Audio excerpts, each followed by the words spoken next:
Oh, Oh, umaro tatay hantlo kaya.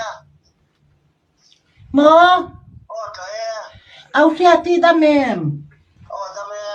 Aray to Ay, kaya. Oy, sa engsat, oy, sa ido umiyan lawa. Ugas, ano doon? Mo, Oh, oy, akan sa ilaw mem kangay. oh. En, Simya, laute. ente, inan hone.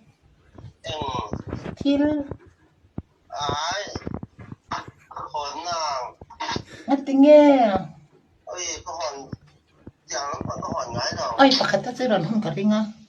Ồ, có hòn gái là quá chẳng, thì bắt đầu. Oy, au siya ti, oy, kapisak. Numberin na Nghe, Nakinamin lautan la.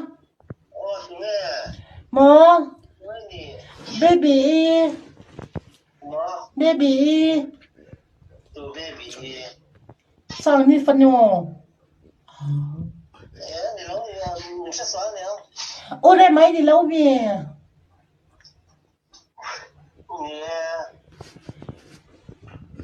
Amak thì nó mình sẽ xóa thì sao? Imo. Ilaw kan kalang